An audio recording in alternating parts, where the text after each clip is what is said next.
want the government to be concerned about children.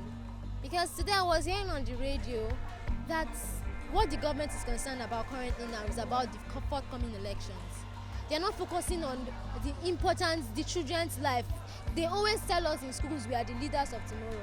How do we know we are the leaders of tomorrow when even the teachers, some of them don't even pay attention to us?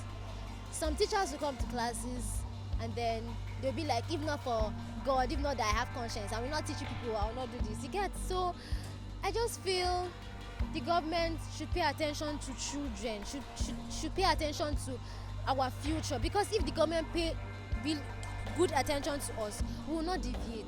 If some parents do the needful to their children, some parents just leave their children to do what they want. They don't have proper training from their parents, and so they deviate. And so the government should carry out public enlightenment to parents, because I feel the only public enlightenment they do in Nigeria is girl child, domestic violence. They should also do to parents to stop maybe treating their children anyhow, or make their children understand the importance of being a child.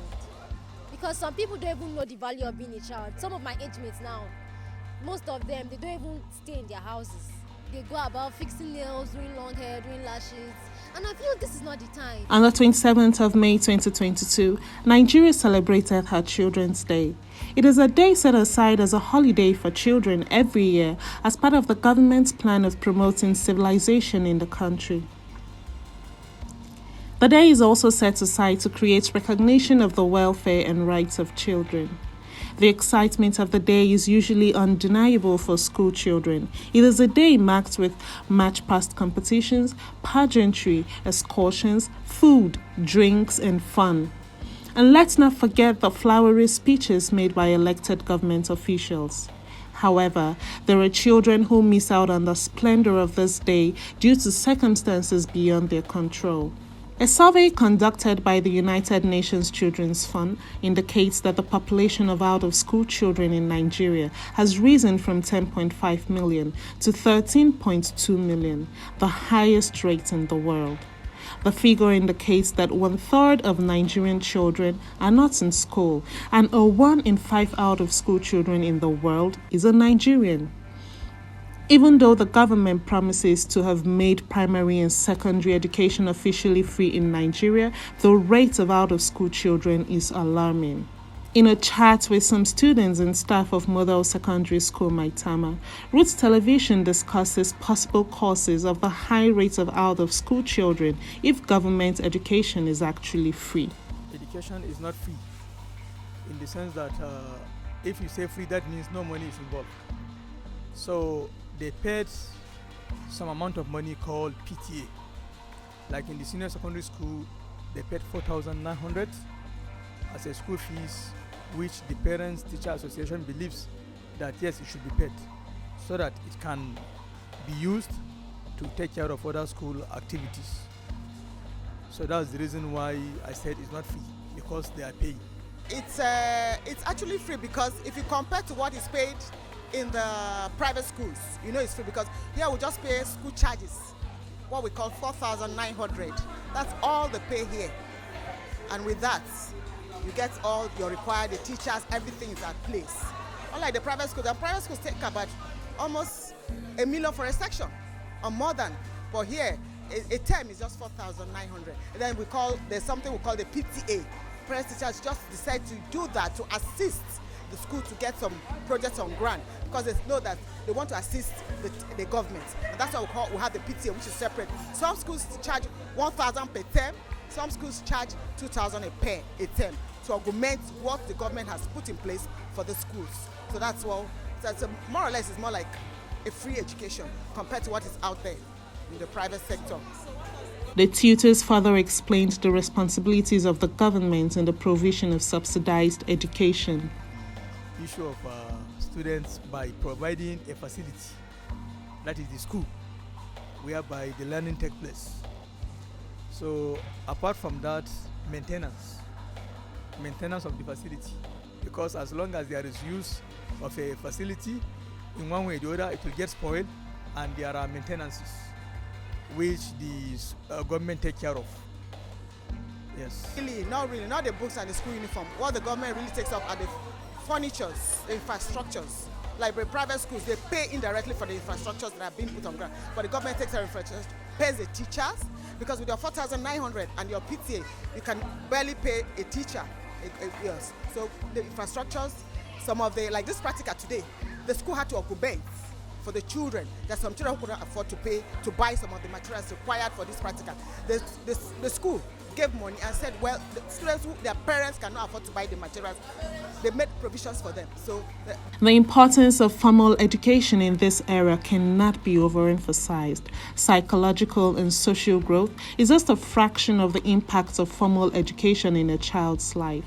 Sharon and Chioma, both students of Model Secondary School, share their excitement about being students. School already helps me to plan ahead, so I know what I'm going to be doing next. University, I'll be going to an academy to learn trade work, so things like that. School already prepared me for the future. I want to be the creative director of a fashion accessory company. I love school. Yes, I've really enjoyed being a student since I was in primary school. I loved it. Since my nursery, since my crèche, I always liked being a student, running errands in school, sitting in classes, doing projects, writing assignments. It's just something that is really interesting. And I like. At first glance, the major cause of the high rate of school dropouts and uneducated children are the harsh conditions of the Nigerian economy. However, other factors abound. I think first of all, one of the reasons is because of the financial aspects of people's lives, what they are going through right now, because with the way Nigeria's economy is, a lot of things are spiraling out of control and things are spiking. The price of things are spiking. Parents are trying to feed their family, not to talk of sending their children to school. So I think that is one of it. And also another thing is the high rate of this thing that people call Yahoo, because I feel it's influencing young people in the negative way, because you're hearing people every day saying school na scam. You're seeing people that your age mates having houses, cars, they are living the life, and you're in school learning. That thing already, it sets their minds to think that, oh, I'm just wasting my time. My parents are just sending me because they just want me to get a certificate for them. So most of them, they leave school because they see that, oh, my friends are enjoying and they are not in school, so what's the essence?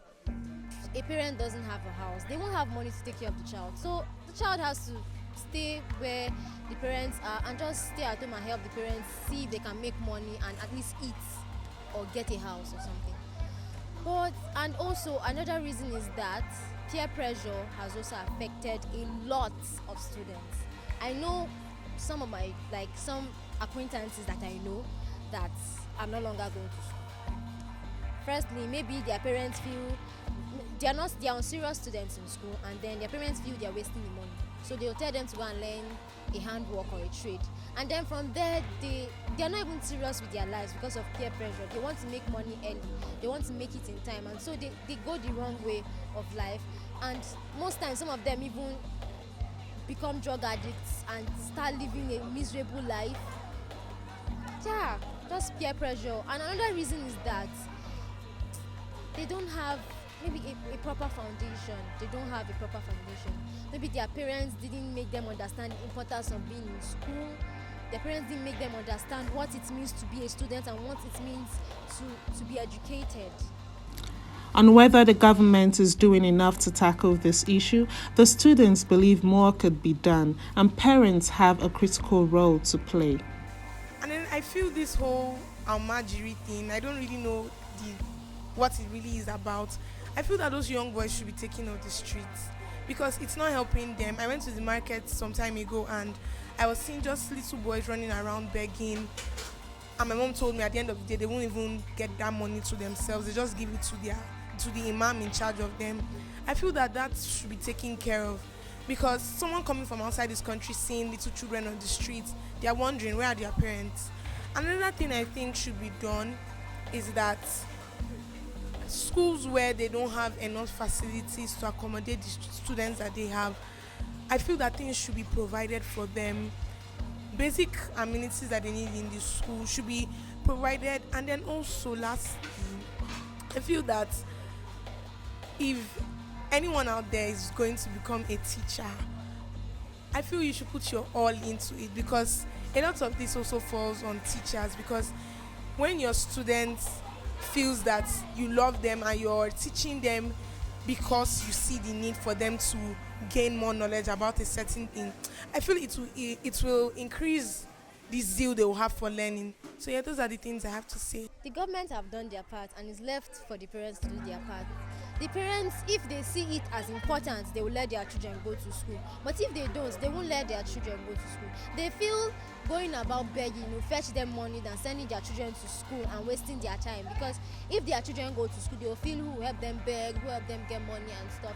So they Improve it by providing some kind of subsidy in such a way that there would be a kind of another additional subsidy, because already there is subsidy, but let it be free, as it used to be said.